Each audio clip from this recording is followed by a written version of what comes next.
one unfortunate subject which should not have existed, but right now it's become a national debate, which is rape. Because of a certain horrible incident that happened, the whole country is talking about rape. So,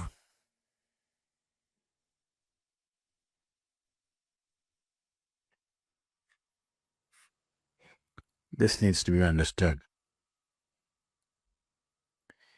that though there may be a sexual stimulus to rape, it is not about sexuality alone. It's about the power to possess.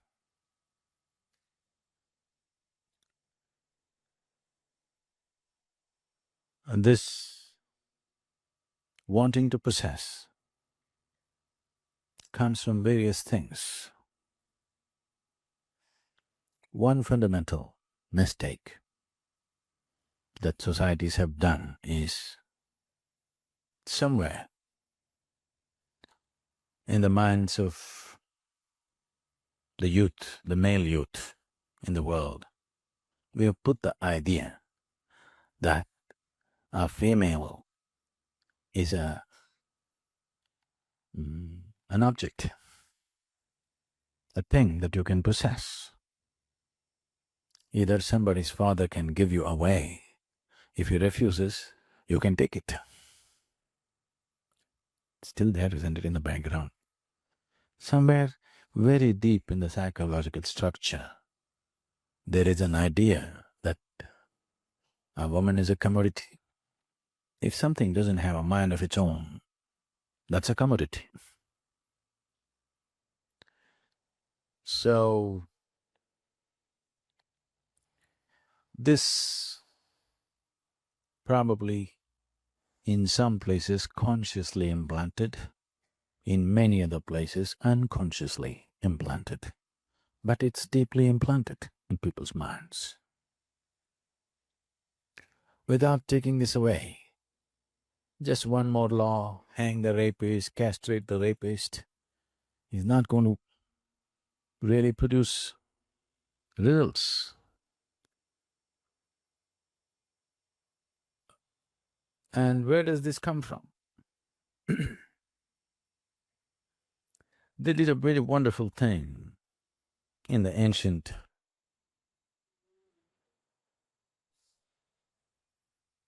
Bharat or India. The Hindu law proclaimed a man cannot go to heaven without his wife. You must understand the significance of this. I want you to understand the significance of it. A few thousand years ago, in many ways today, the playing field has been leveled for man and woman, not because of any great social evolution, but because of technology. The technological development which has made a woman being capable of participating in many global activities. If there was no technology, if it was a question of your physical strength which carried you from place to place,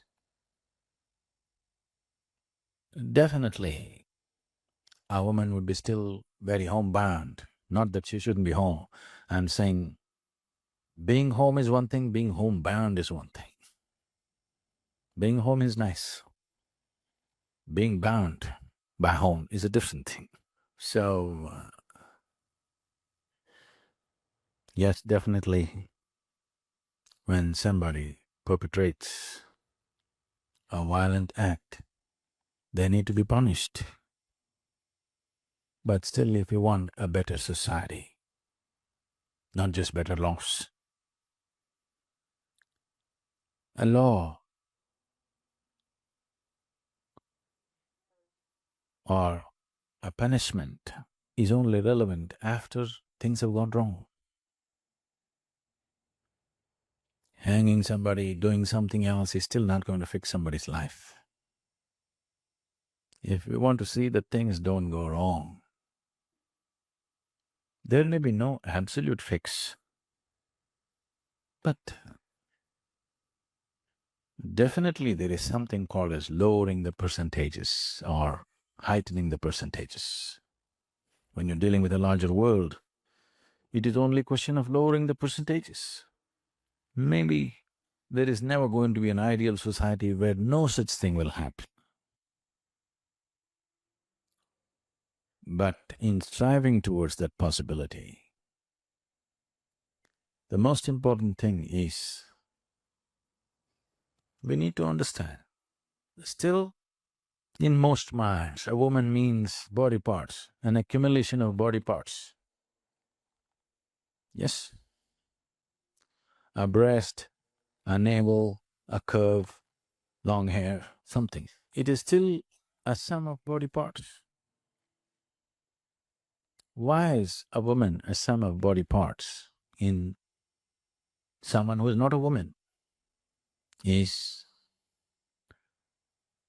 essentially this is bringing.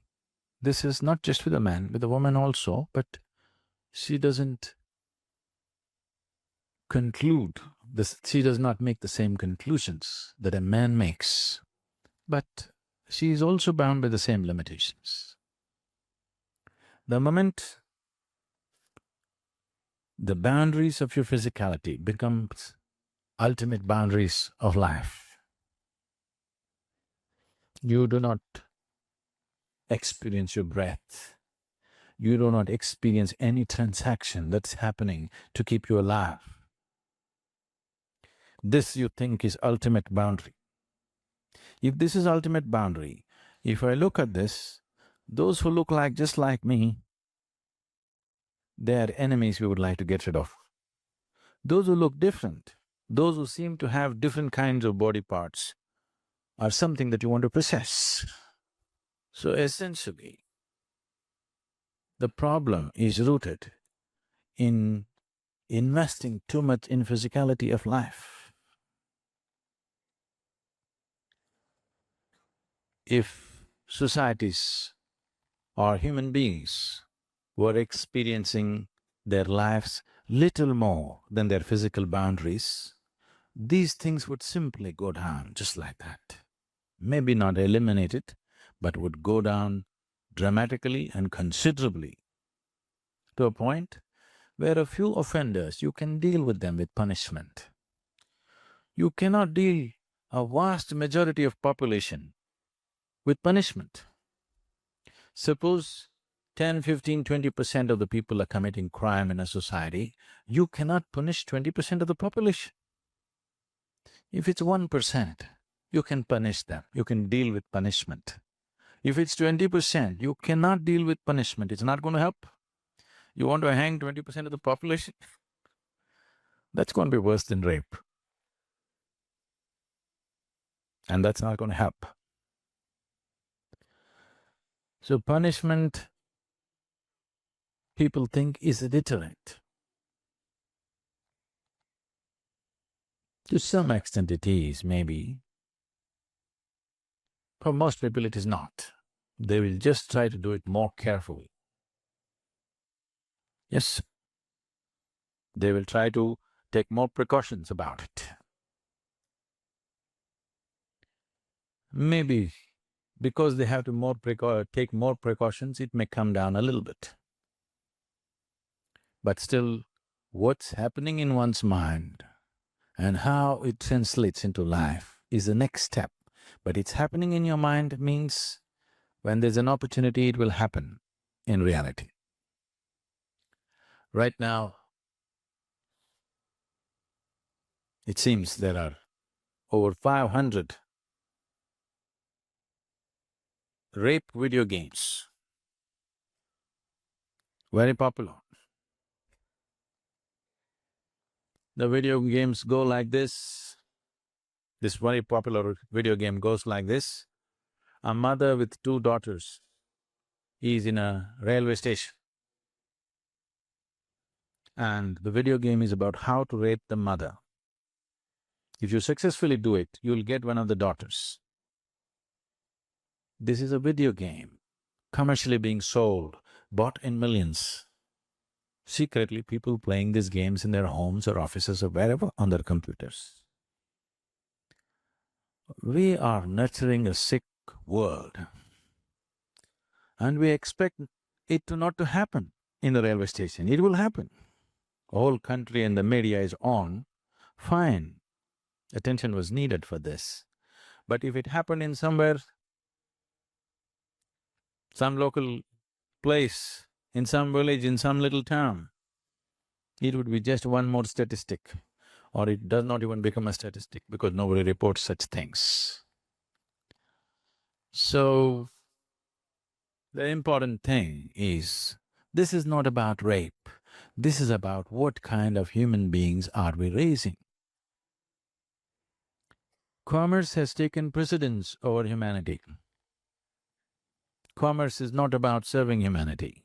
Humanity is serving commerce. It doesn't matter what you can sell. As long as you can sell it, you're doing great and you have to scale up.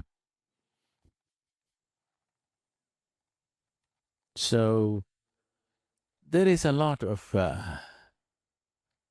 looking at that humanity has to do. One particular case of rape has brought the consciousness of the nation to a certain brink. Using this, it's time that we look at the essentials of life, whether the crime or violence or forceful acts are committed against a woman or a man or a child. It's the same thing. It's not one is not different from the other. If we approve one forceful act, the other one will naturally evolve out of it. This must start from the home situation. If you can force-feed your child, you can be forcefully sexed also tomorrow. I want you to understand this. This is how it starts. If you think you can force-feed your child, force is okay. As long as you get to do what you want to do, then everything else follows. These are the offsprings of that. We don't want to attend or destroy the root. We just want to prune the surface because right now it hurts us. That is not a solution. It is disheartening to see on the national news channel, the discussion is, should we castrate them or not? So, today if you castrate a rapist, tomorrow cut off the hands of a thief, cut off the head of somebody else who uses his brain. There is no limit to this. This is not the solution. Whatever sympathies you may have for the person who suffered, the victim, we must look for more profound solutions, more well-thought-out solutions, not simply reacting.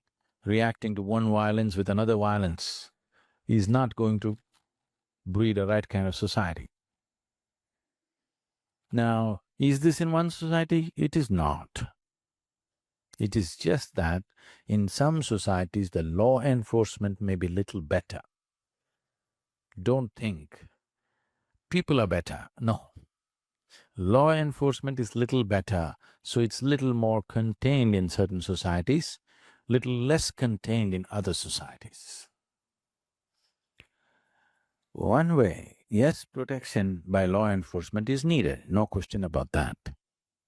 But still, a transformation where law enforcement can be limited to a small percentage of criminals is the society we want to live in. We don't want a big segment of population being curtailed by law enforcement alone. If there is no policeman, they will do something else. It's a dangerous situation to live in. The statistics say that 96% of the rapes happen within the home. Law enforcement never ever gets involved in this. 96%. of the rapes happen within the four walls of the house. So it never goes to the law. So this cannot be contained by law. Maybe the super violent rape could be controlled to some extent by law enforcement, but not the other things. The fundamental thing is that you want to possess, humiliate and subjugate another human being. This is happening because of a certain level of inadequacy, a certain level of incompleteness within you, that only by possessing something you will feel little better. Whether to fulfill this possession, you go shopping or you go raping. It's the same thing. Something is inadequate. You want to fulfill this by getting something. This will find all kinds of ugly expressions. Some of them you may think is harmless. But if you do this today and fulfill yourself, tomorrow you would like to step it up to something else and something else and something else. It will not stop at one thing. So the solution is not in just containing it. The solution is in transformation of the individual human being. And nobody is willing to invest any time or life to make this happen. Everybody wants an instant solution, go on the street, protest for 2 days and world will change. World will not change. A world has to change. First thing is willing to invest time for my own transformation. Only if you're willing to invest time for your transformation, you're willing to invest time for other people's transformation because you understand the value of what it is. If you're not willing to invest time upon your own transformation, where is the question of doing anything for anybody's transformation?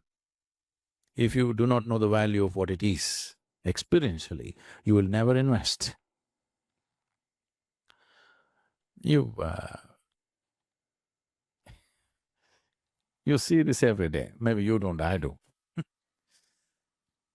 Every day, morning you get up, you want to do your yoga. But every day there's something more important to do than yoga. Yes, look back in your life, what great things have you done which are so important? There will be nothing great. But when you want to do your morning meditation, you will see there is something more important to do. This means you do not hold human transformation as a very crucial thing. You think it's an entertainment. You think it's a side thing to do.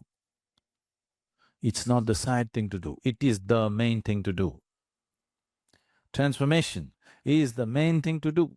If we do not transform individual people, you just have to do with a world full of criminals. Some will commit, some will not commit, some will do it on the video game, some will have the courage to do it on the street. Closet rapist or street rapist, not very different, isn't it? Maybe for the victim it's different, but for the world that we live in, it's not different. You're still living with such people, isn't it? So if this has to change, we need to understand that individual transformation is the most crucial thing. If we are not willing to invest on that, we just have to do with what we have, and worse will come. Not that it will not come, worse will come.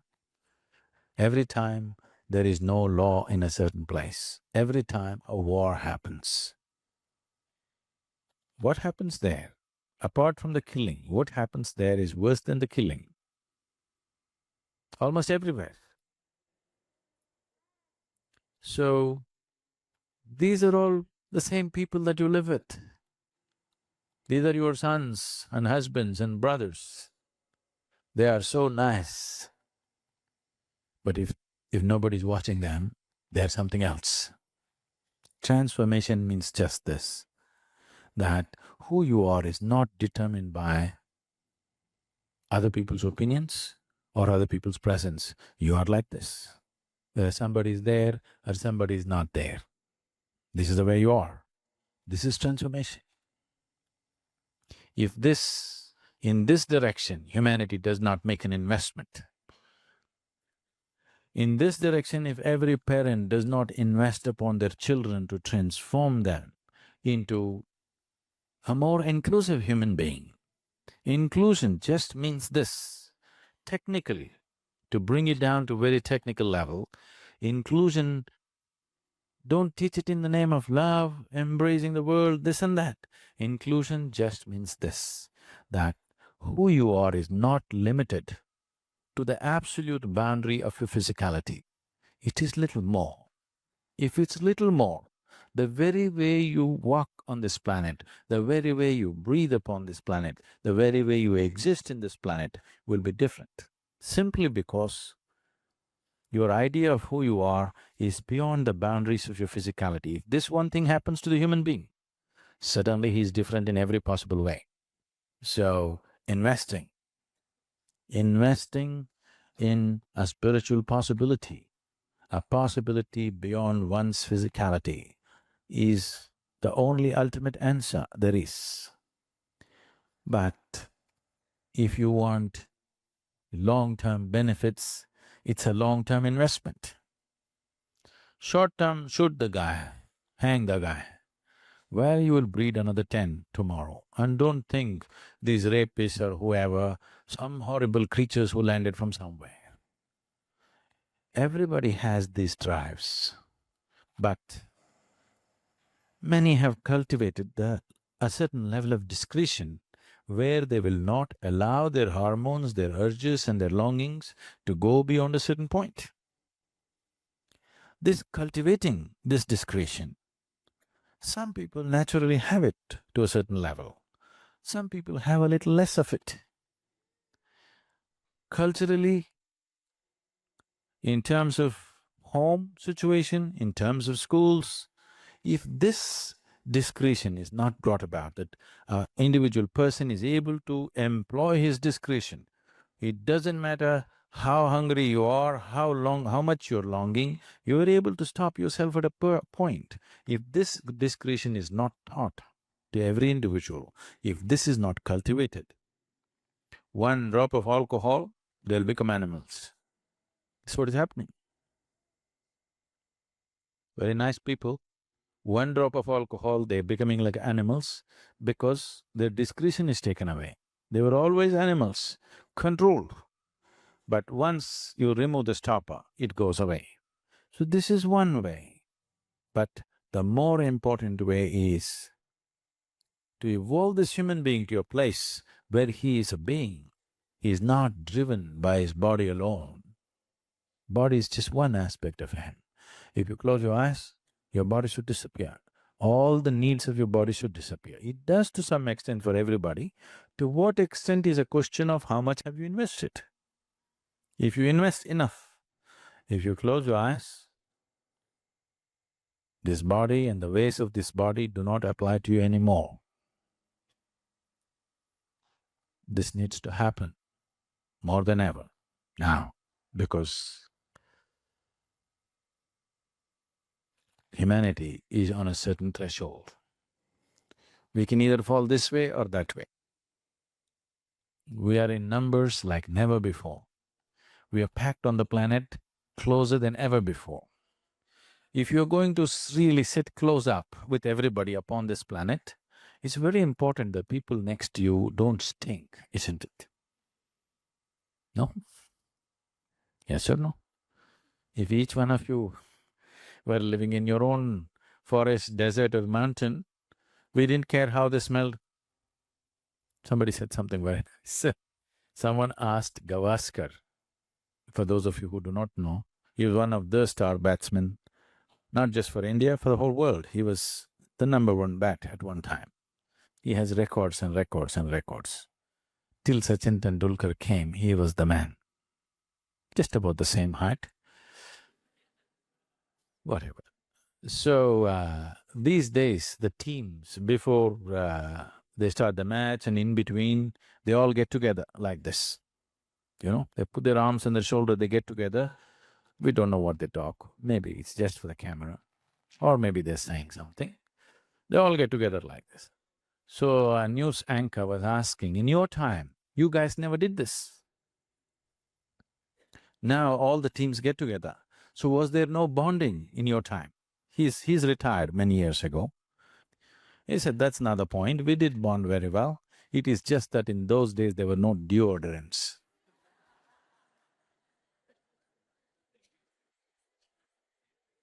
We couldn't come together like that. So we're living very close up. World is getting more and more populated. So it's very important that people who sit next to you are clean and well behaved, isn't it?